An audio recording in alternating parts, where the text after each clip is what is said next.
You think factory workers in the 1950s through 70s were living the American dream with meat and potatoes every night? Think again.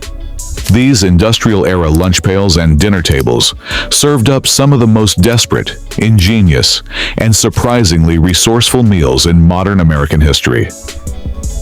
Let's dig into 25 forgotten factory worker meals you never knew were keeping the industrial backbone of America alive during the post-war decades. SOS. Chipped beef on toast. This meal hits you like a punch to the gut, and workers nicknamed it accordingly. Chipped beef on toast, universally known in factory cafeterias and working-class kitchens as SOS, which politely stood for same old stuff, though the real nickname was considerably saltier. This came straight from military mess halls into civilian poverty throughout the 1950s and 60s. Dried beef slices came in small glass jars, preserved in enough salt to survive decades. The preparation was brutally simple. Rehydrate those leathery beef slices in boiling water, make a flour-thickened white sauce with margarine and milk, throw the beef in, and ladle it over toast. The grayish-white sauce looked like wallpaper paste and tasted overwhelmingly salty, but it filled stomachs for pennies. Factory workers packed this cold in lunch pails, the congealed sauce separating into an oily mess by noon break. Margarine noodles. When payday was still 3 days away and the cupboard was bare, this dish saved families from hunger. Plain egg noodles boiled in salted water, drained, then tossed with margarine. That yellow-tinted vegetable oil spread that poor families used because butter cost twice as much. The margarine came in white blocks with a yellow dye packet you had to knead in yourself until 1967. Factory wives would boil a whole pound of noodles to feed 6 people, using maybe 2 tablespoons of margarine to coat them. The result was bland, slightly greasy, and filling in the way only starch and fat can be. Some families elevated this poverty meal with a shake of garlic salt or dried parsley from the dollar store. Kids didn't complain because they didn't know any better. This appeared on dinner tables every month in working-class neighborhoods, especially near the end of the pay period when the grocery money ran out. Ketchup sandwiches. Nothing screams desperation quite like 2 slices of white bread, with nothing but ketchup smeared between them. This appeared in lunch pails when even bologna was too expensive. Factory kids carried these shameful sandwiches to school, folding them carefully to hide the contents from classmates who might have real lunch meat. Some mothers toasted the bread first to create texture, to make it seem like an actual sandwich, rather than admission of poverty. The tangy sweetness of Heinz ketchup provided the only flavor, the tomato paste staining the cheap white bread pink. Workers ate these during particularly hard times, after layoffs, during strikes, or when unexpected medical bills wiped out the grocery budget. The worst part wasn't the taste, it was the social stigma. Everyone in the factory cafeteria knew what a ketchup sandwich meant.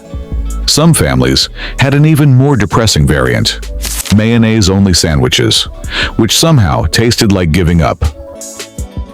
Spam and eggs. That pink mystery meat in the blue tin became a factory family staple throughout the 1950s through 70s. Spam, Hormel's spiced ham product that kept GIs alive during World War II, transitioned into peacetime poverty cuisine.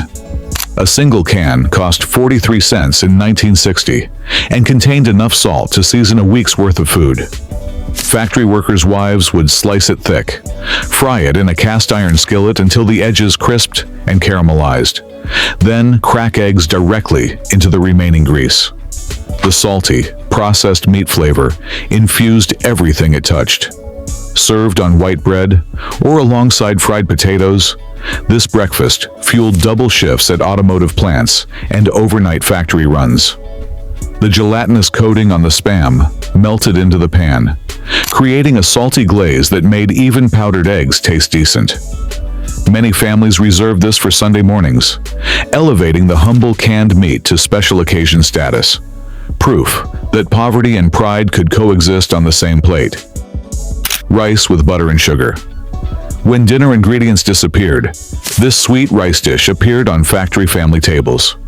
Plain white rice boiled in water, drained, then topped with margarine and white sugar, became a meal through sheer desperation. The margarine melted into the hot rice, the sugar dissolved into a sweet glaze, and factory kids ate it like dessert without realizing it was actually dinner. Some families added cinnamon to create the illusion of a recipe rather than poverty. The starch filled stomachs, the sugar provided quick energy, and the fat helped factory workers feel temporarily satisfied. This appeared frequently as a side dish that became the main course when paychecks ran out. Potato soup. The humblest vegetable transformed into dinner through sheer necessity. This watery salvation appeared on factory family tables at least twice weekly during the 1960s. 5 pounds of potatoes cost a quarter, making this the ultimate budget stretcher. The recipe required almost no skill. Peel potatoes, cube them, boil in water with diced onions if you had them, add salt and pepper. The result was a thin, starchy broth that filled stomachs temporarily, but provided minimal nutrition.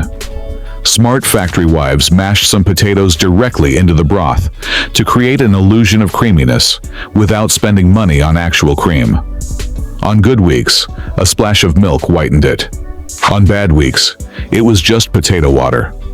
Factory workers packed this in thermoses, the soup separated by lunchtime into a layer of starch at the bottom and watery liquid on top. Kids got a slice of white bread to dunk, soaking up the bland broth while parents pretended this constituted a complete meal. Beans on white bread. British influence met American poverty in this surprisingly popular combination.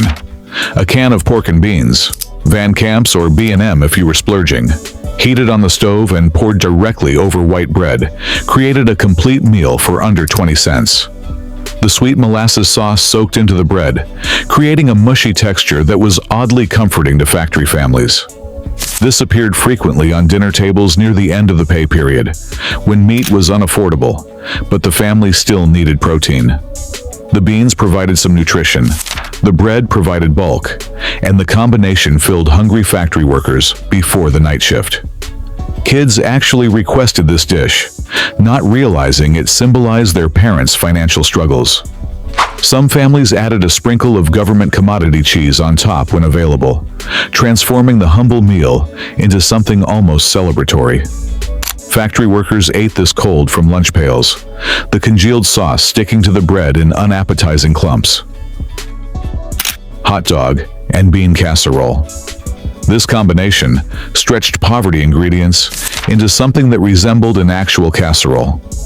A can of pork and beans dumped into a baking dish, 4 or 5 cheap hot dogs sliced into coins and stirred in, maybe a squirt of yellow mustard or a sprinkle of brown sugar if the family had it. Baked at 350 degrees until bubbly, this created a sweet savory aroma that masked its desperate origins. Factory families served this as Sunday dinner, proof that even the working poor maintained dignity around the dinner table. The hot dogs released their mysterious meat fats into the beans, creating a protein-enriched sauce that kids actually enjoyed. Some mothers swirled ketchup on top before baking, the caramelized tomato creating a fancy-looking glaze. One casserole fed a family of 6 for under $1. Factory workers looked forward to this meal, not because it tasted particularly good, but because it represented resourcefulness rather than resignation. Tuna noodle casserole. The quintessential factory family dinner that appeared on tables across America every Friday night. This holy trinity of poverty ingredients, canned tuna, egg noodles, and Campbell's cream of mushroom soup, created a filling casserole that fed large families cheaply. A single can of tuna, usually the cheapest store brand, got stretched to feed 6 people by mixing it with a pound of boiled noodles and that gelatinous mushroom soup concentrate.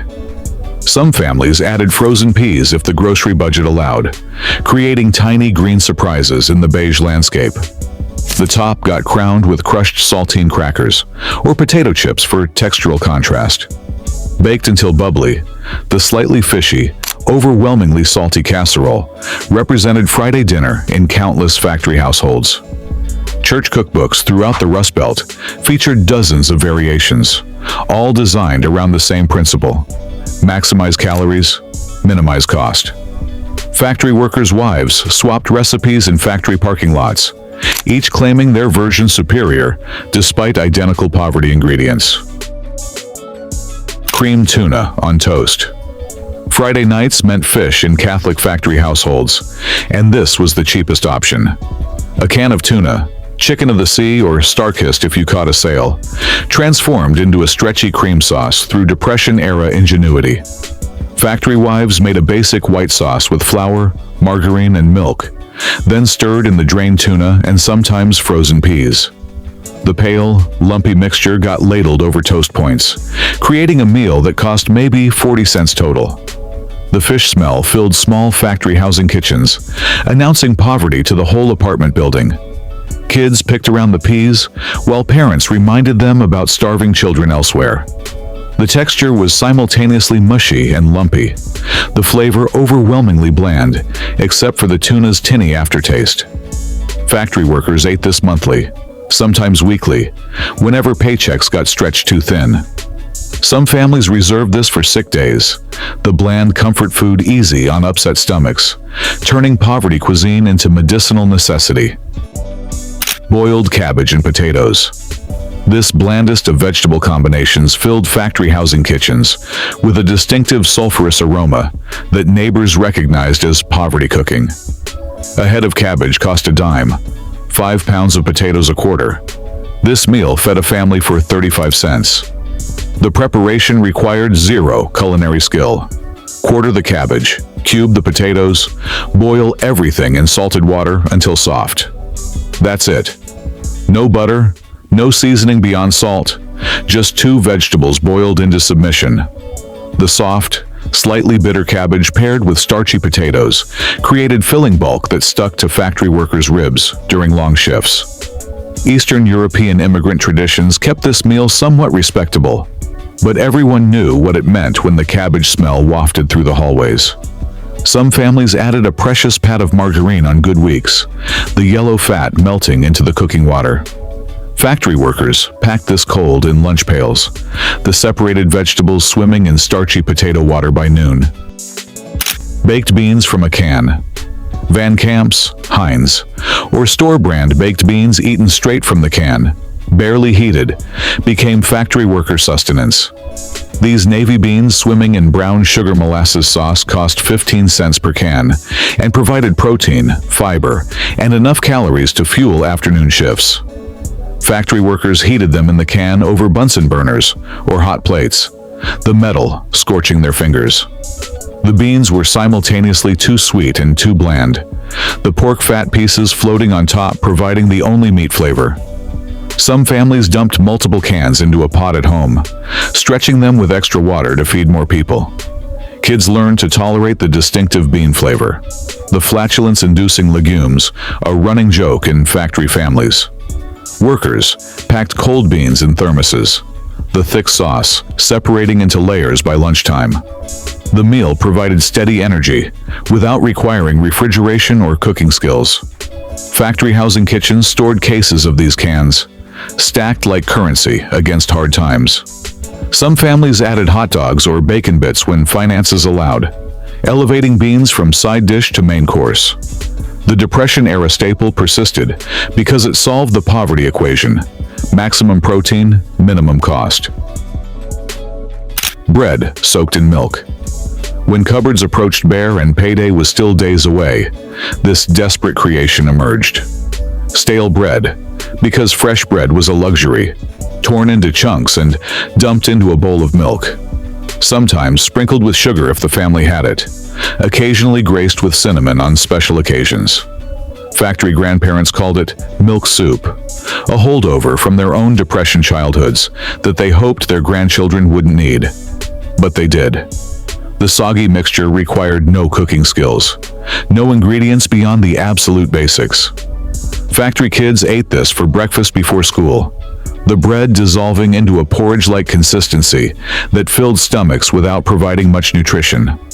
Some families warmed the milk first, creating a comfort food that disguised its poverty origins. The bread absorbed the liquid, swelling into a mushy mass that tasted like resignation. Factory workers remembered this meal with particular shame, a symbol of how close their families lived to genuine hunger. Cornbread and milk. Southern factory workers brought this Appalachian tradition north to Detroit, Pittsburgh, and Cleveland factories. Leftover cornbread, made from cheap cornmeal, buttermilk if lucky, or regular milk if not, crumbled into a tall glass of cold milk. The sweet, grainy texture softened into something between soup and cereal. Some added sugar for a dessert-like treat. Others ate it plain as breakfast before the morning shift. This meal predated the 1960s by generations, but remained a poverty staple throughout the post-war industrial era. Kids actually enjoyed it, the sweet corn flavor mixing with milk into something that felt special rather than desperate. Factory workers packed this in mason jars for lunch, the separated cornmeal settling at the bottom by break time. The meal contained more nutrition than bread and milk, the cornmeal providing some protein and vitamins that straight white bread lacked. Factory families rationalized this as tradition rather than poverty, maintaining dignity through cultural heritage. Fried potatoes and onions. The factory workers' ultimate filler meal that appeared on dinner tables multiple times weekly. 5 pounds of potatoes and a bag of onions could feed a family for a week. The preparation was simple but required patience. Slice potatoes thin, dice onions, fry everything in cheap vegetable oil or leftover bacon grease until golden. The onions caramelized, releasing their natural sweetness, while potatoes developed crispy edges and creamy centers. This meal filled factory workers' stomachs before double shifts, the starch providing slow-burning energy for physically demanding labor. The aroma was intoxicating. Sweet onions and browning potatoes made poverty smell like home cooking. Some families added a can of Spam or bologna to make it fancy, the processed meat releasing its salt and fat into the mixture. Factory kids fought over the crispy edge pieces, while parents took the undercooked centers. Served in cast iron skillets placed directly on the table, this meal represented honest poverty without shame. Government commodity cheese sandwiches. That 5-pound block of orange cheese, stamped USDA, became a staple in factory families qualifying for food assistance throughout the 1960s and 70s. The government distributed this processed cheese product at community centers, a lifeline for working poor families whose factory wages weren't quite enough. The cheese came in plain cardboard boxes, dense and waxy, tasting slightly industrial, but infinitely better than no cheese at all. Factory mothers sliced it thick and made sandwiches on white bread, sometimes adding a smear of mustard or a slice of bologna if available. Grilled cheese sandwiches made from commodity cheese developed a cult following.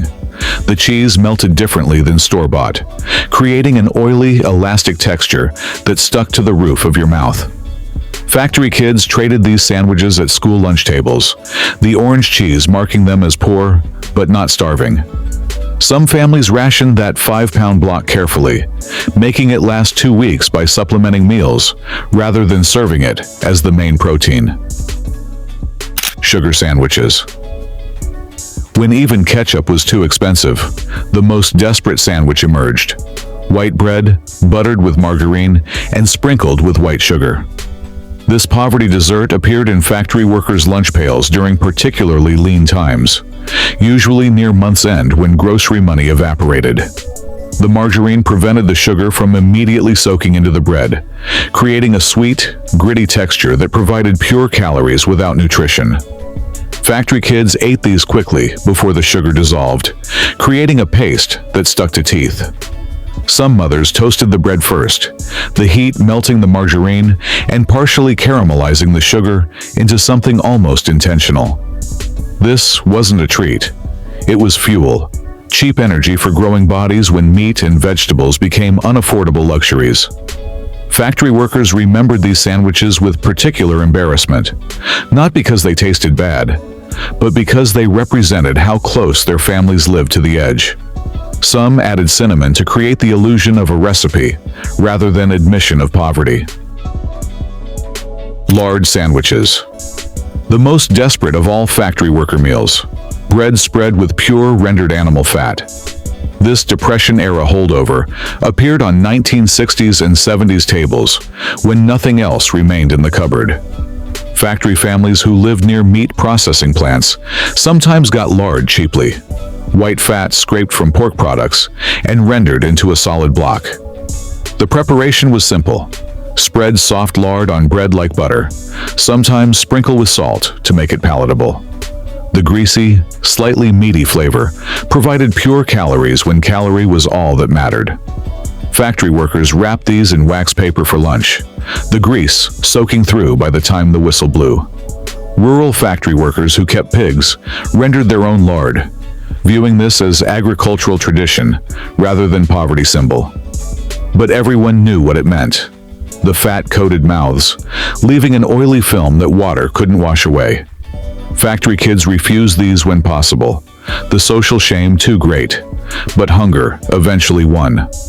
Some families added sugar instead of salt, creating a confusing sweet fatty combination that was somehow worse than the savory version. Vienna, sausages and crackers. Those tiny cans of mystery meat sausages became factory lunch pail staples throughout the 1960s and 70s. Libby's Vienna sausages, thin, pink, gelatinous cylinders swimming in murky liquid, provided shelf-stable protein that didn't require refrigeration. Factory workers bought these by the case when on sale, stockpiling them in kitchen cabinets against lean times. A single can contained 7 small sausages, supposedly enough for a meal. The gelatinous coating had to be rinsed off, unless you enjoyed eating meat-flavored Jell-O. Factory workers ate these cold, straight from the can, with saltine crackers on the side. The sausages tasted overwhelmingly salty, with an unidentifiable processed meat flavor that was somehow both bland and too strong. Some workers heated them in the factory microwave if available, the mysterious meat releasing its juices and creating an aroma that cleared the break room. The combination of Vienna sausages and crackers cost about 30 cents and provided enough calories to fuel afternoon shifts without requiring utensils or preparation. Canned ravioli cold from the can. Chef Boyardee became a factory worker hero by putting Italian food into affordable cans. Beef ravioli in tomato sauce, though beef was generous and sauce was optimistic, provided a complete meal for 25 cents. The revolutionary part was that factory workers ate it cold, straight from the can during lunch breaks. No heating required, no utensils except the fork you brought from home. The pasta had the texture of rubber erasers, the meat filling tasted mysteriously spiced, and the sauce was more sugar than tomato. But it filled stomachs during double shifts. Factory workers stockpiled cases of this during strikes, knowing it would keep families fed when paychecks stopped. Kids actually enjoyed it, the sweetness disguising the poverty. Some families heated it at home, dumping the entire can into a pot, the sauce breaking and separating into an orange oil slick. Factory workers ate this monthly, sometimes weekly, whenever convenience and poverty intersected perfectly. Peanut butter and margarine sandwiches. When jelly became a luxury, factory families improvised. Peanut butter spread on white bread with margarine created a protein and fat combination that fueled factory workers through long shifts. The margarine added moisture that cheap peanut butter lacked, creating a spreadable paste that didn't tear the bread. This combination appeared in lunch pails across America's industrial belt, the sandwich sweating inside wax paper by noon. The flavor was overwhelmingly bland, the cheap peanut butter tasting more like peanut-flavored paste than actual peanuts. Factory workers ate these during particularly lean weeks, when even jelly's few cents mattered to the grocery budget. Some added sugar to the peanut butter first, creating a sweet paste that mimicked the jelly experience. Kids tolerated these sandwiches because they didn't immediately announce poverty the way ketchup sandwiches did. The combination stuck to the roof of your mouth, requiring milk to wash down, which factory kids often didn't have during lunch. Pancakes for dinner. When breakfast became dinner, everyone knew the grocery money was gone. Pancakes, made from flour, water, and maybe an egg if lucky, transformed into evening meals multiple times monthly in factory households. The batter required almost nothing: cheap flour, baking powder, salt, water. Eggs and milk were optional luxuries that elevated pancakes from poverty meal to actual breakfast. Factory wives made stacks of plain pancakes, serving them with margarine and the cheapest syrup available, usually corn syrup dyed brown and flavored with artificial maple. Kids didn't complain because pancakes felt special, even when served at 6 p.m. before Dad left for night shift. The starch filled stomachs, the sugar provided energy, and the warm meal created an illusion of normalcy. Factory workers remembered these dinners with mixed emotions: the shame of serving breakfast food for dinner, balanced against the comfort of full bellies. Some families added bananas when on sale, the fruit making poverty feel nutritious. Onion sandwiches. Raw onion slices between white bread created a pungent meal when refrigerators stood empty. This tear-inducing sandwich appeared in factory lunch pails during the hardest weeks, usually accompanied by profound embarrassment. The preparation was brutally simple. Slice an onion, slap it between bread, add margarine if available. The strong flavor created an illusion of substance despite minimal ingredients. Factory workers ate these quickly, trying to finish before the onion's oils made eyes water in the break room. The sharp, sulfurous taste overwhelmed everything else, the onion's natural sugars providing the only flavor notes. Some factories could identify the poorest workers by the distinctive onion smell wafting from lunch pails. Workers' tongues burned, eyes watered, and breath reeked for hours. Some added salt to the onions, drawing out moisture and mellowing the flavor slightly. Depression-era parents passed this poverty meal to their factory-working children, hoping they'd never need it, but knowing poverty cycles rarely broke in one generation. Tomato soup and crackers. Campbell's condensed tomato soup became factory family salvation when prepared according to poverty rules.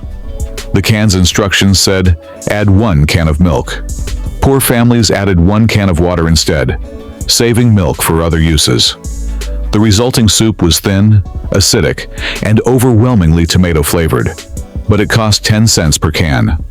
Factory workers bought cases during sales, stockpiling them like currency.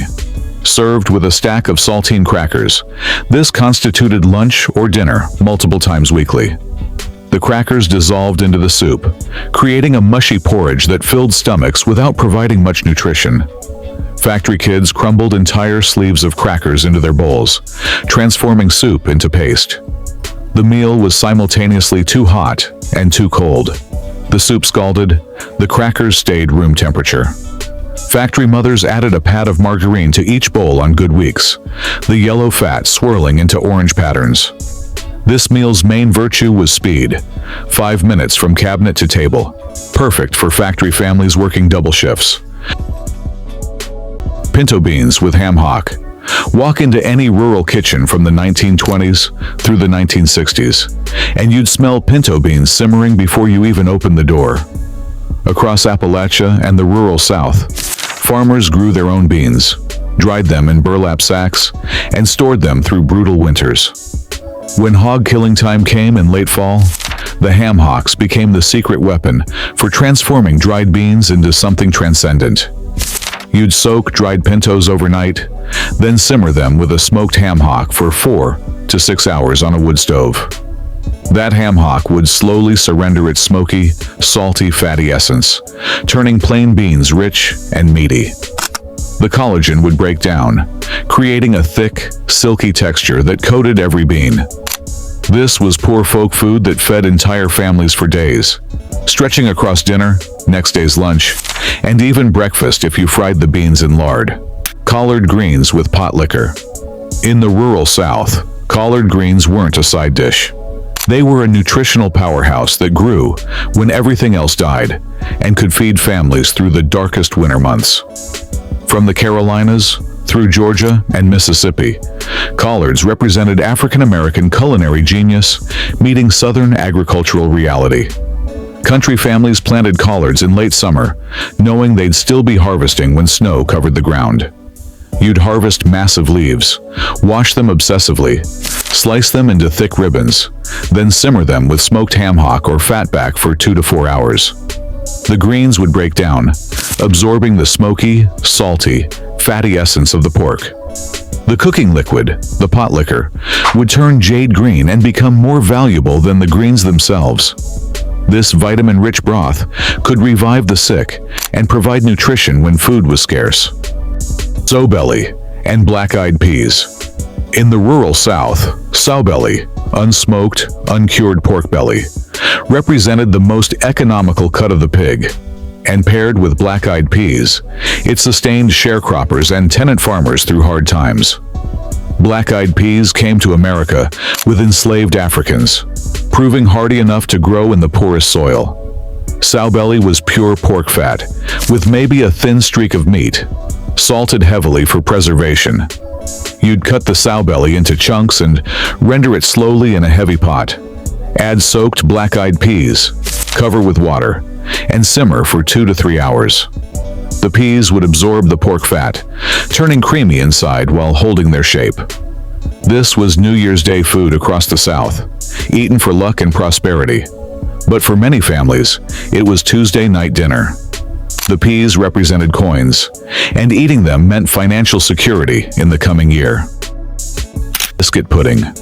When morning biscuits went stale, country cooks transformed them into biscuit pudding, proving poverty cooking could be utterly delicious.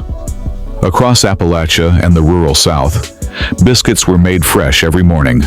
Real buttermilk biscuits from flour, lard, and buttermilk. By evening, they'd be hard as rocks. You'd tear those stale biscuits into chunks, lay them in a buttered baking dish, then whisk together eggs, milk, sugar, vanilla, and cinnamon. Some cooks added raisins or preserved fruit from summer canning. Pour the custard over the biscuit chunks, let them soak for 30 minutes, then bake until golden brown. The biscuits would maintain some structure, creating pockets of tender, pudding-like texture, alternating with crispy edges.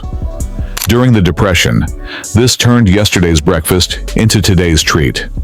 Nothing went to waste, and the result tasted like something you'd make on purpose. Country ham with red-eye gravy. In the rural South, country ham with red-eye gravy represented breakfast cooking elevated to art form. Country ham meant salt-cured aged pork that hung in smokehouses for months, developing concentrated pork flavor so intense it almost hurt. Families would butcher hogs in late fall, coat the hams in salt, sugar, and pepper, then hang them over smoldering hickory. You'd slice the cured ham thick, cook it in a hot cast-iron skillet with no added fat, then remove the ham and pour strong black coffee directly into the hot pan. The coffee would hit the drippings, causing violent sizzling as it deglazed the pan, lifting all those caramelized bits. The mixture would turn reddish-brown, hence red-eye gravy. The coffee's bitterness balanced the ham's saltiness, creating a thin but intensely flavored gravy. You'd pour this over split biscuits, letting them soak up every drop.